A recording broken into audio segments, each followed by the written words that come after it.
Good evening from Tel Aviv. I'm Daphna Meitar Nechmad, chairwoman of the Board of Governors of Tel Aviv University. It is my true privilege to welcome you to this timely and important webinar, Israel Security After Gaza, Threats, Challenges, and the Way Forward. To our audience of friends, supporters, alumni, and partners, while I can't see you through this format, your presence is deeply felt. It demonstrates the strength of our global community and your unwavering commitment to Israel and to Tel Aviv University. For that, we are deeply grateful. Today is Israel's Memorial Day for the Swords of Iron War. 2 years of military conflict have taken a very heavy toll. We are relieved that all the living hostages have at last returned home. But our hearts remain broken for those who have not. We continue to hope, to demand, and to pray for their return. We also carry in our hearts the memory of those who lost their lives. We stand with their families in grief and in solidarity. Since the 7th of October 2023, Tel Aviv University has reopened, responded with clarity and purpose. In the past 2 years, we have provided emergency support to our students, their families, and to many Israelis. We advanced urgent research in trauma, security, and policy. We opened an emergency trauma clinic to treat soldiers and civilians with PTSD, and served as a hub for dialogue, resilience, and healing. Even in crisis, Tau has remained a center of academic excellence and a force for leadership, compassion, and hope. Your support has made all this possible. And as chairwoman of the Board of Governors, I want to personally thank you for standing with us through these difficult times. In just 10 days, the academic year begins, our 70th anniversary year. With our new rector, Professor Noga Kornfeld-Shor, and with fresh energy and vision, we hope this year will bring with it not only academic progress, but the hope of renewal and healing for our university and for our community. And may it be a year of peace, normalcy, and above all, with fewer students called to reserve duty. Our resilience as a community is reflected not only in our healing, but also in the leaders we honor. I am pleased to share that at our upcoming Board of Governors meeting in May, we will present the prestigious George S. Wise Medal to Mr. Steve Witkoff, the U.S. Special Envoy to the Middle East. This medal, named after our first president, honors world leaders, visionaries, and changemakers who have made exceptional contributions to humanity, the Jewish people, and the State of Israel.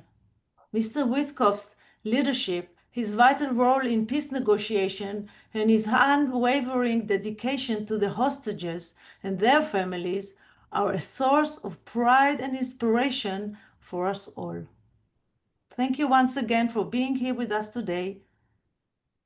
And now it is my pleasure to turn the program over to my friend Maya Kadar-Kowalski, a proud alumna and a dedicated leader in our global TAU family, who will introduce our distinguished speaker, Dr. Harel Chorev, and guide today's discussion.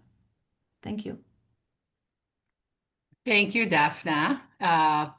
Good afternoon, and thank you for joining us for today's important and timely webinar, Israel's Security After Gaza, Threats, Challenges, and the Way Forward. I am Maya Kadar-Kowalski. I'm a proud alumna of Tel Aviv University, a governor of the university, and a board member of American Friends, where I chair the Alumni Committee. It is my privilege to welcome you to this important conversation. As we continue to witness rapidly evolving dynamics in the region, the questions surrounding Israel's security, both in the immediate aftermath of the Gaza conflict and looking ahead, are more urgent than ever. Today's discussion aims to go beyond the headlines and provide deeper insight into the threats Israel faces, the strategic challenges ahead, and the critical decisions that will shape the country's security and resilience moving forward. We are honored to be joined today by Dr. Harel Chorev, a senior researcher at the Moshe Dayan Center for Middle Eastern and African Studies at Tel Aviv University. Dr. Chorev is an expert at Palestinian society and politics, and he has a deep understanding of the regional power structures and the internal and external factors shaping Israel's security environment. His work bridges the gap between historical context and present-day policy challenges. He's a frequent commentator on CNN, I-24, and other international outlets. And like me, he's a proud graduate of Tel Aviv University, having earned a PhD in 2011. It is my pleasure to turn the program over to Dr. Chorev, who will open with a brief overview, and after that, we'll have a moderated discussion. If you have questions, please feel free to submit them using the Q&A box at the bottom of your screen, and we will do our best to answer as many as possible. So, Harel, take it away. Thank you so much for joining us.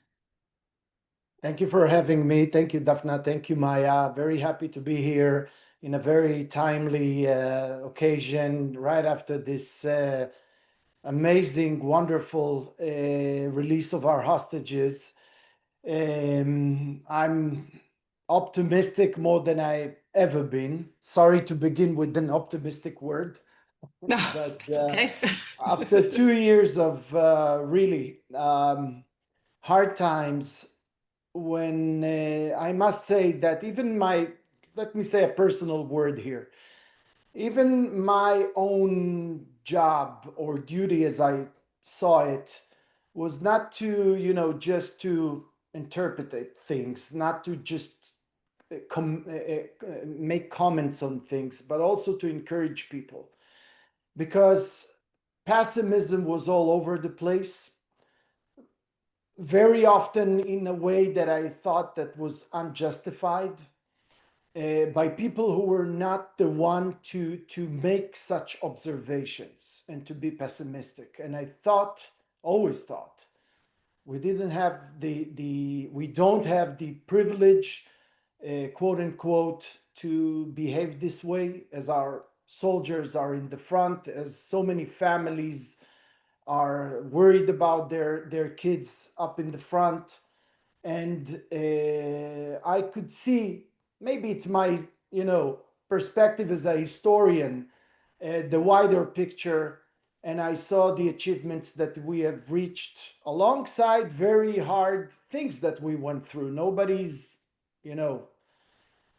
saying that it was a walk in the park, not at all. But in the big picture was there, and I think we've reached to the best point we could expect and hope for.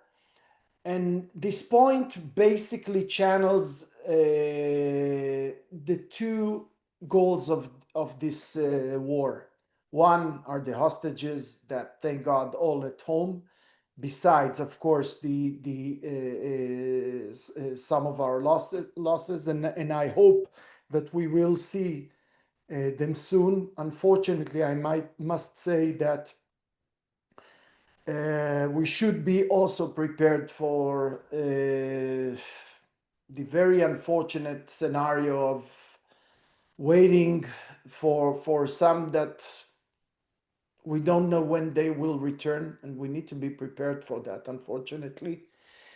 And but at least the live ones are among us, stronger than ever. Yesterday I saw Matan Engrist speaking to an audience with the microphone, as if it was not just 2 days ago in the captivity of those monsters. And I thought, man, I'm such a small thing in comparison to this brave young soldier.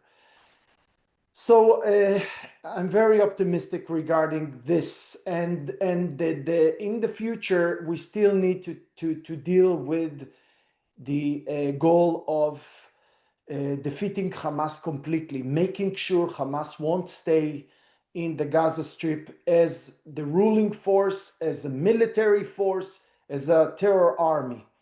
This is a sacred mission, because when we ask ourselves, what is a victory?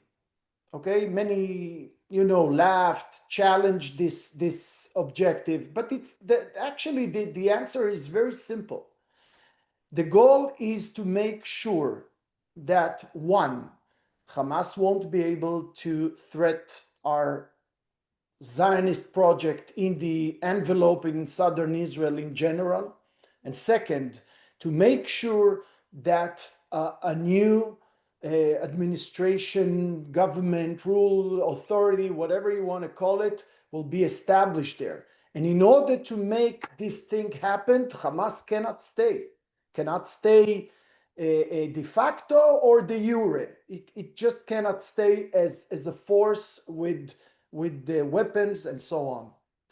Hearing President Trump, I take a lot of courage. I take a lot of I think it's very encouraging things what he just yesterday said regarding the seriousness the administration see Hamas obligation and to dismantle, and it will take time, but we need to be optimistic, because Hamas basically lost its atomic bomb against us.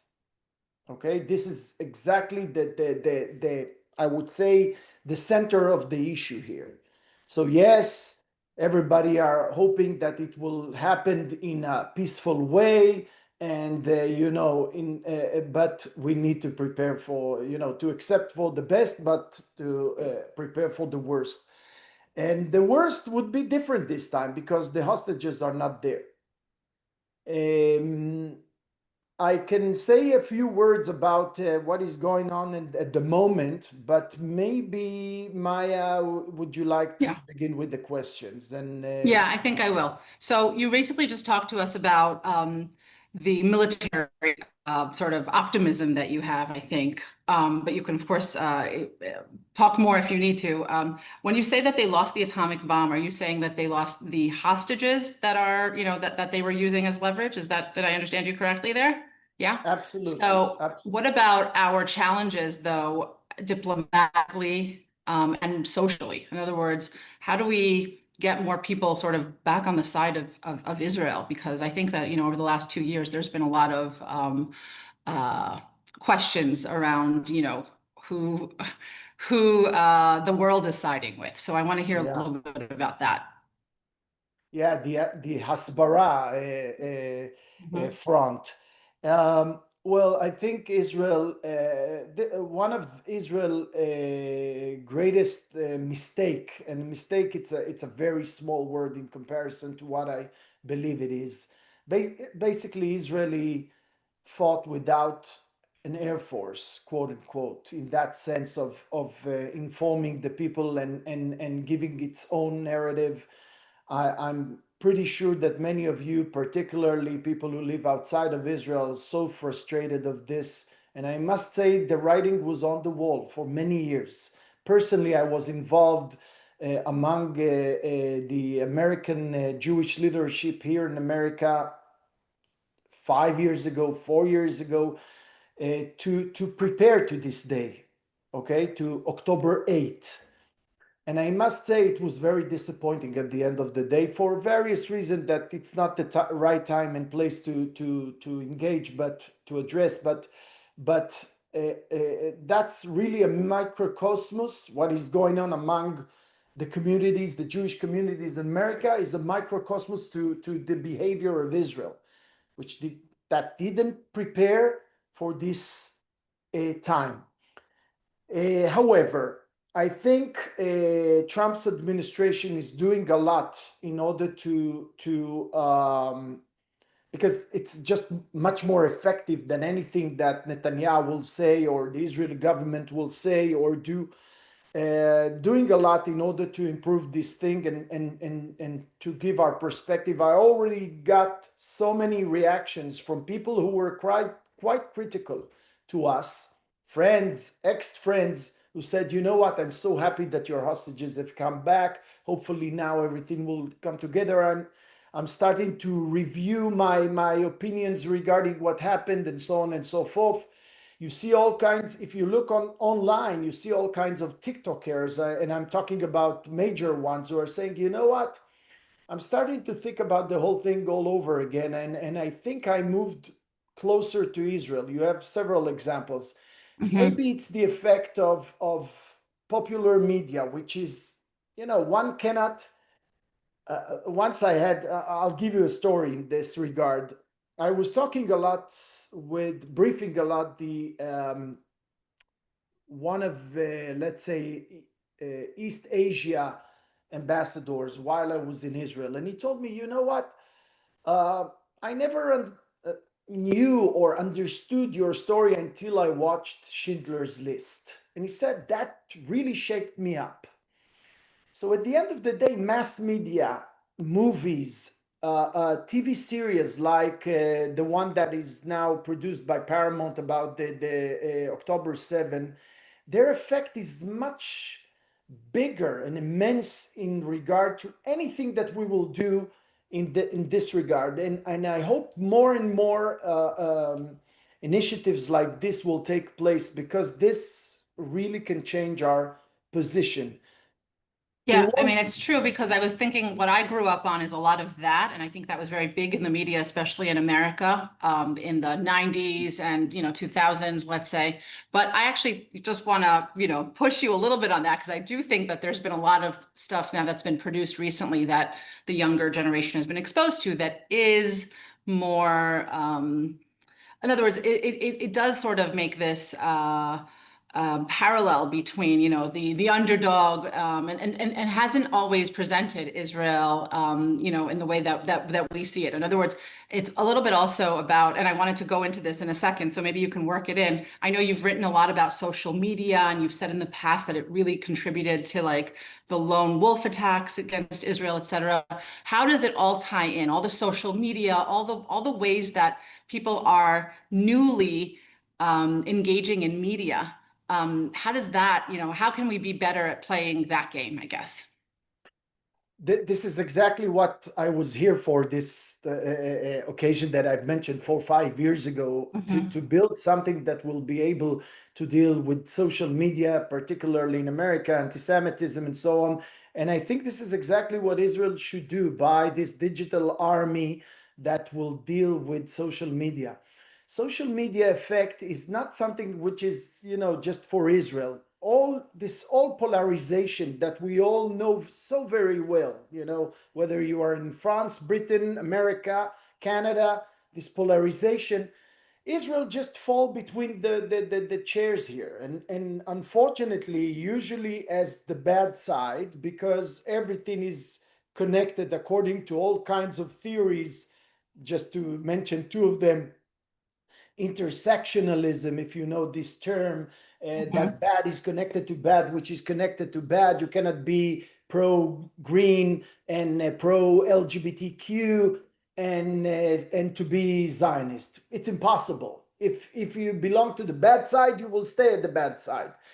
And other theories which has a huge effect on the younger generation in universities, such as settler colonialism, a major theory, that affects every one of those students in a very harmful way, not just for Israel, but for America and Canada and Australia. So the game is here. Actually, what I want to say is, yes, Israel can do its best to improve itself in using such tools like digital army. But at the end of the day, the game is far bigger, far wider, and we need to make sure that we will stay at the side of at the I would say the reasonable side, the good side, not the crazy one that speaks about that America shouldn't exist and Canada shouldn't exist because it's all based on natives land and things like that. Not to mention that Right. Israel is a totally different story. But yeah, at least that we can do. Yeah. It's the least. I think that you're right, though. I think you said something that's interesting, that when the president of the United States stands up and sort of gives a narrative that's completely different, it all of a sudden becomes much easier to feel that, you know, that the, I don't know, that the sort of moral clarity has been communicated. And in institutional media as well. I just saw this morning, you see more and more people that are saying, what is going on at the moment? Do you see Hamas butchering Gazan civilians right here, right now? Exactly. In In fact, we just got a question hundreds. about that before. Mm-hmm. Yeah. And you don't do nothing. So where has gone all your liberalism and human rights? And I think it shakes up many people, and hopefully it will change something.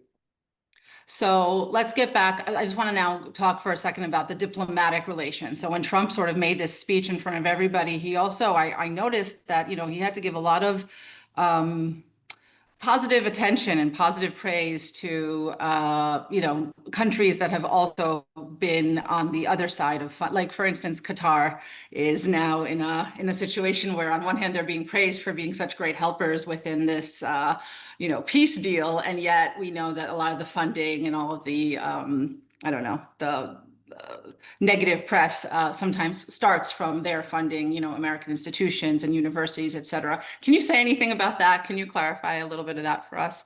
Is there? Well, as Qatar, as Netanyahu said, is a complex issue. And definitely, and they want it and they like it this way, Qatar. I think they're a major challenge to Israel, to both Israel and America. I think that in America, people still, particularly in the administration, whether it is the Democrats or the Republicans ones, they don't fully understand the size of the challenge here. Because at the end of the day, Qatar is a pro-Muslim Brotherhood movement, a country. And by that, their vision certainly undermines not just Israel, or strive to undermine not just Israel, but also the order that we know here in America. However, regarding what happened with Qatar in the past few weeks, I think we should clarify a few things. First of all, the attack. I think that would be a good starting point to say something about it. Yes, the attack didn't achieve its operational goal. Israel didn't kill the leadership of Hamas. However, as an analyst, I'm certain more and more that the attack did something maybe even bigger, in the sense that it shaked up all the players involved, beginning with Hamas. Think about it as a Hamas member. Sorry for that, but think about it as a Hamas member. All of a sudden, you are being attacked. How can it be? I thought I am secured, and Qatar is made sure with the US that nothing will happen to me. So what happened? Is there a conspiracy here? Did Qatar cooperated with America, and at the end of the day with Israel? Now, moving to Qatar, the same thing. What happened here? Did America cooperated with Israel on this attack on my soil? And the answer is pretty much yes. And we know it's yes, because we know that 50 minutes before the attack, Netanyahu gave a phone call to Trump, which didn't stop the attack.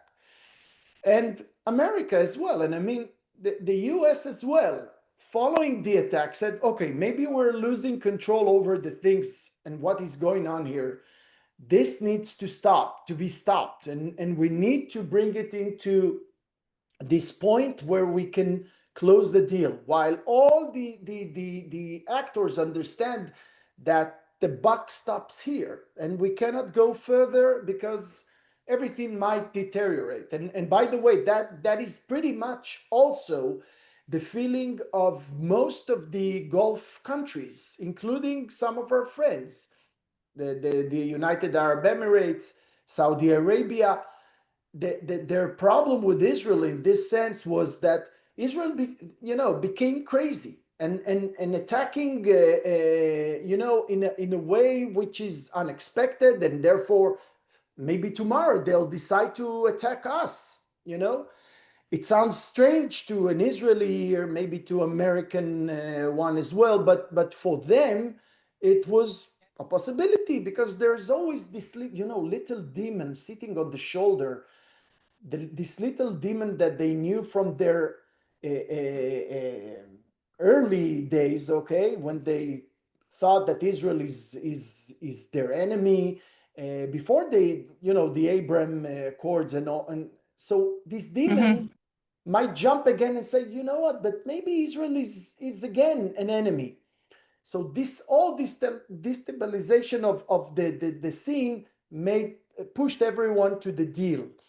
And what we see that America gave to Qatar, those guarantees, they don't come without a price label. Forget about it. Usually these kind of guarantees means that, yes, I guarantee your safety, your security, but you have to coordinate your policy with me. This is exactly, by the way, the reason why Israel didn't sign the same agreement a few years ago, if you'll Google it.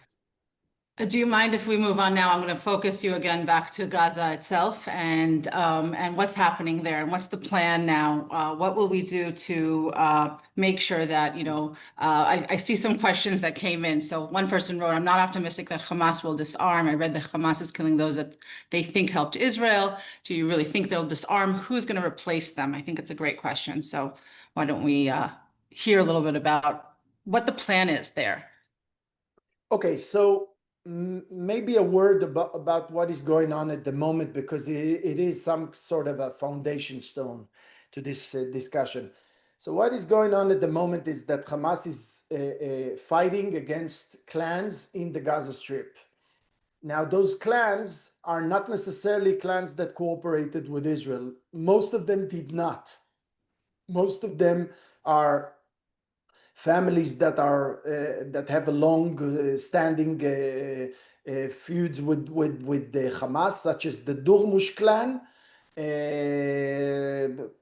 families that we can call them organization crime families, and other clans, Fatah clans, all sorts of. And also bear in mind that Hamas opened endless account of blood feuds with many clan during this war, killing, crippling their people.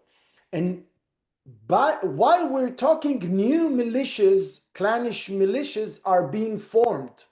So it's not, the fact that Hamas is trying to suppress it doesn't mean that, those clans are being suppressed or being afraid of doing something. The clans that worked with the IDF, as far as we know, are at the moment are safe.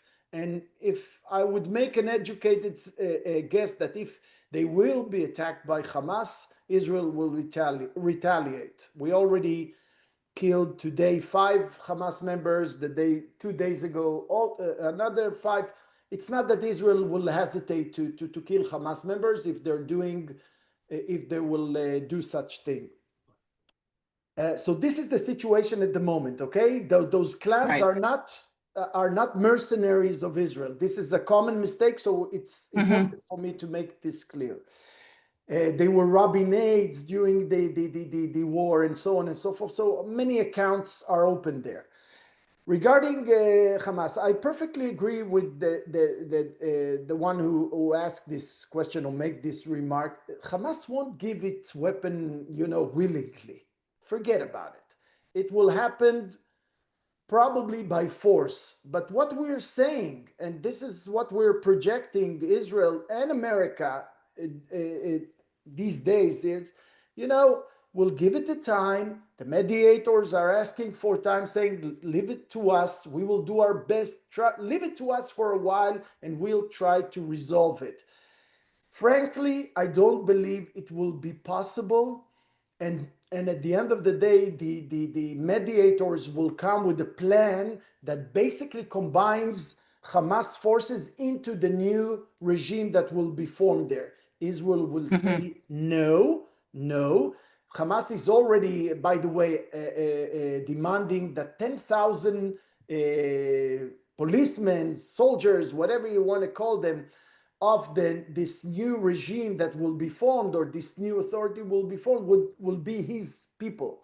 Okay, it's people. So, and I don't see Israel agreeing to such thing. Just to give you a sense of what is the force of Hamas at the moment, we're talking about more or less 7,000 militants. 7,000. They want 10,000 in this security establishment.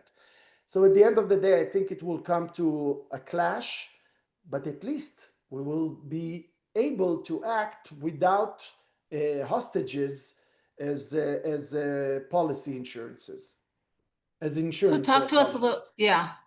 So with that in mind, can you get a little bit deeper into, since you're an expert in Palestinian society, we hear that there's still obviously those who support Hamas, but there are those who want to rebuild and have a thriving society in Gaza.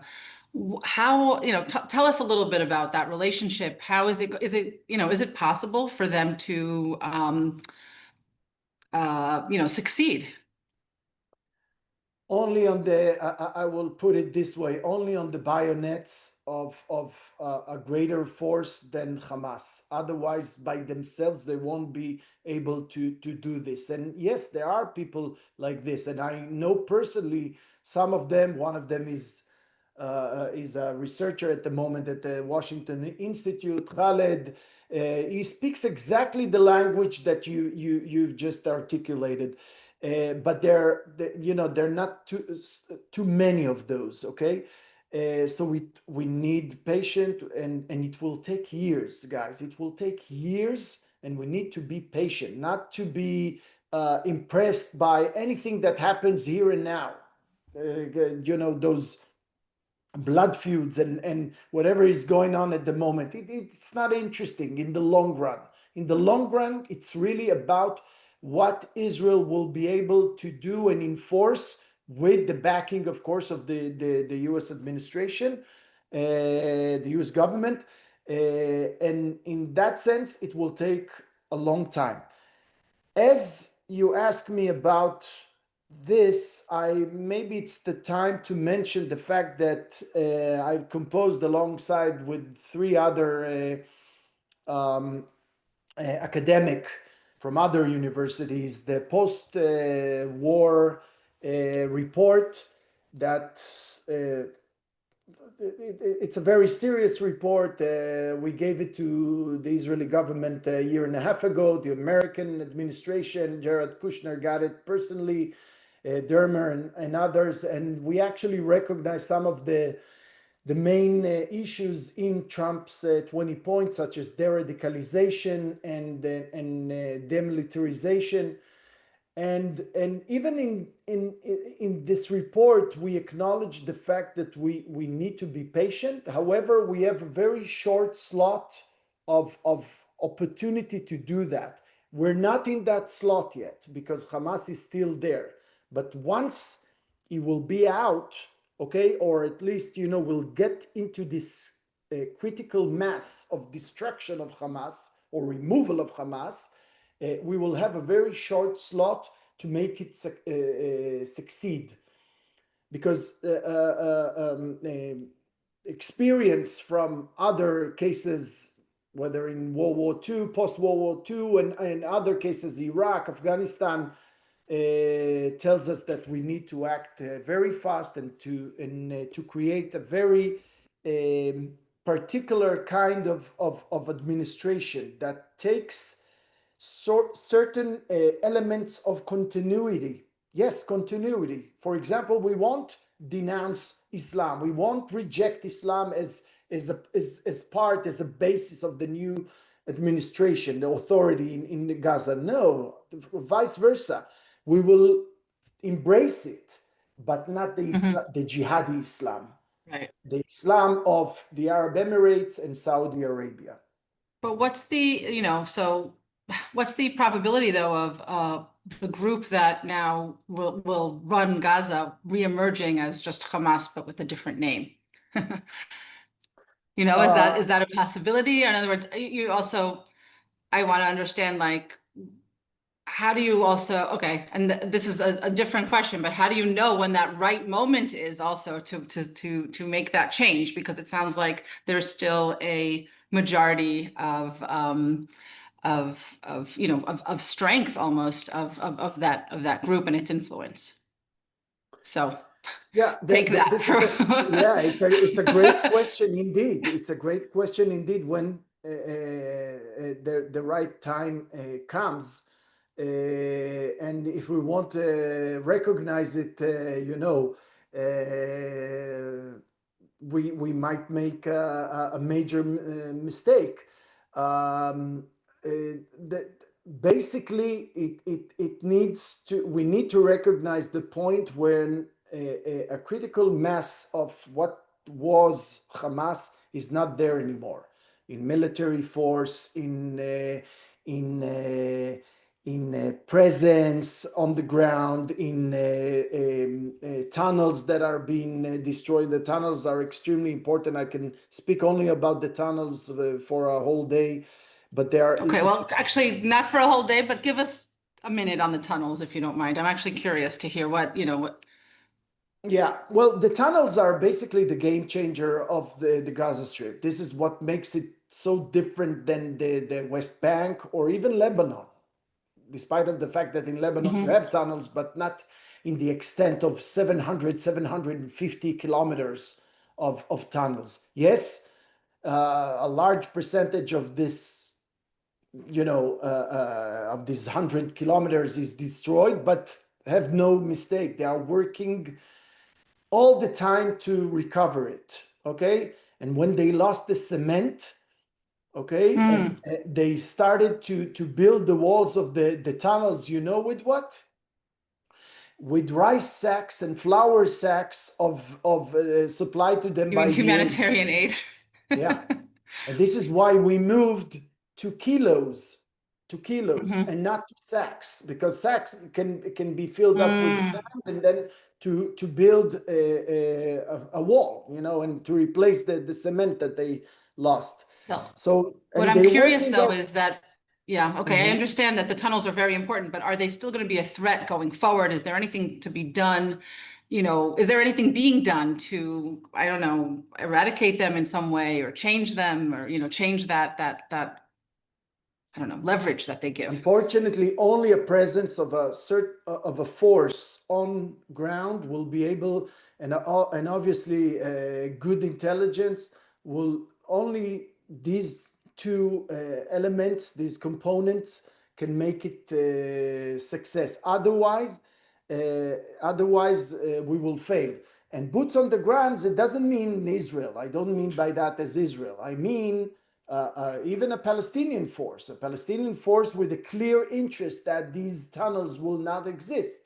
Okay, even the Palestinian Authority, okay, wouldn't like Hamas to keep its really the tunnels. It's hard to explain how important they are, and this is exactly why Israel, the IDF, has focused during the two operation we just finished, the Gideon operation, to destroy them, Uh, Hmm. and so this is the game changer, and we will need to engage it. It will take years as well. Again, patience is a key element here. Okay, let's talk a little bit about Israeli society. You know, we know that this war has had a tremendous impact on Israeli society.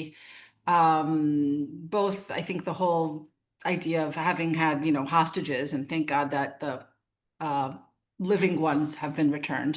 But you know, do you think we're going to see more division among Israelis going forward? Is the fact that now we have a peace deal in place, does that create more unity? Just talk a little bit about what to expect on the other side of things, on the Israeli side. Mhm. Well, polarization is a phenomena that started in Israel, regardless to what has happened in the past 3 years. Okay, Obviously, it intensified it, but polarization, like in all Western society, was there before. I think the Israeli society has a lot to be proud of and to look on the good side of things, because what happened during this war was the total opposite of the so-called resistant axis perception of what is Israel and what is the Israeli society. Guys, they were all wrong, and they were all wrong from the very beginning, from the foundation stone of their strategy. And if your foundation strategy is based on the concept that the Israeli society is a spider web society, a weak society, a colonial society that will just leave in the minute that it will be hard, then your whole strategy collapses. And this is exactly what happened to them. Exactly what happened to them. They never understood it. They never saw the differences between a typical colonial society, and Zionism, the narrative, the roots, the historical, biblical, whatever. They never understood how different it is. And I think because they didn't want to acknowledge it. And so truth hit them in their faces. This is to put it very simply. Um, and Anything that sorry, just a just finish word, up that thought. Yes, about go the ahead. Israelis. Yeah, just a word from the Israeli side. And from the Israeli side, I think we've proved exactly the opposite. A great civil society that volunteered and worked and are wonderful, amazing reservists, okay, that served hundreds of days in the IDF, showed the exact opposite. So there are many reasons why to be happy. Um, However, we need to make several things, crucial things, cleared up. Why we reached this point to this point of October 7th. This needs to be engaged seriously and honestly. And I think until all these points will be engaged and addressed, we will still carry a lot of bad feelings. But all in all, I think we're in the best point we could be for at least 3 years. Economy says the same thing, by the way. Well, I want to talk about that because Let somebody me here alone. asked, somebody in our questions actually asked, do you think that with the current positive movement, Americans and others will refocus on tech partnerships with Israel, and will that lead to, more economic growth in Israel? So I just want to, do you have a take on that? Well, I believe the market, Maya. I believe the market. I believe the big numbers and the quantitative, factors. And so whatever I'm going to say as a historian, as someone who observes, Right. forget about me. Numbers are talking, and investments are talking. At the dollar rate, which is the lowest I think for the past 3 or 4 years, 3.2 or so. The stock market is sky highlighting, and so I think many people believe that Israel will come back to its success, and there are all the good reason why to invest in Israel. And yeah. So let's talk for a second. We're both proud alumni of Tel Aviv University. Mhm. What role, if any, do you think academic institutions like TAU will play in shaping long-term security strategy for Israel and other sort of cultural aspects of supporting, these changes, these positive, hopefully, changes? Mhm. Well, I think it will sound like a little bit like a marketing answer, but I must tell you that I'm It was a little bit of a really. marketing question, so it's okay. Yeah. No, but really, I want to be, I'm honest about it. Mhm. I think this war proved the importance of places and institutions like the Moshe Dayan Center that are dealing with research which is applicable, which you can do something with it, which helps you to understand things better. And there are only few of us. People like Amos Nadan, the current manager of the Moshe Dayan Center, Professor Uzi Rabi, which I guess many of you know, and myself, and here and there others, but let's say there are not too many of us. And I think it was very helpful for the understanding of the war. While you had so many people, you know, that came from, let's say, military position, they were generals and so on. This was basically their education, which I'm not saying anything bad about it, but it's not like to be a Hamas expert. It is not like to be a Middle Eastern expert or an expert on Middle Eastern studies. It is not. It is something else. The fact that you could move divisions doesn't make you, more informed or educated about understanding the mind of Hamas. And this is exactly where the university came in. And this is why we gave more than I think I did until now, without any exaggerating, over 2,500 interviews. 2,500, 2,500. Oh, because people need this information, need these understandings. And this is why it is so crucial that the Tel Aviv University will encourage places like the Moshe Dayan Center and other centers that deals and focus on understanding the reality, not just history, but connecting between history and reality. Right. And it's also, I mean, for instance, that report that you said that you produced, I'd love to know the name of it so that we can, maybe, is it something that's publicly It's on the available to Moshe Dayan read? Center, on the Moshe Dayan Center website. It's called Blueprint for the post-war. Okay. Check it on Blueprint. Yeah, sure. Exactly. We'll look it up and we can put the name in, I guess, whatever follow-up materials we send out. Yeah. But I guess what I'm loving is that it's sometimes you hear about professors and academia sort of staying within academia, but there is an actual practical use here. And I love the idea that, that we're calling on these important thinkers to help us figure out a solution. One more question that I have, and of course, if people have more questions, I mean, I'm sort of filtering. So if I didn't read out your question, it's because I felt that Professor Chorev Dr. Chorev had already answered it in some capacity. Um, Somebody asked a really interesting one here. Is there any possibility that Gaza could come under U.S. administration? I don't see it happening. I Yeah. don't see it happening, but definitely involvement. Yeah. And then for me, it's about education. I think like how is the new generation of Gazans how do you think the issue of education can be addressed in a way that doesn't lead to a radicalized society? Is there, that's a very big question, but do you have any thoughts on that? It's a very big question with the quite simple, I would say, answer.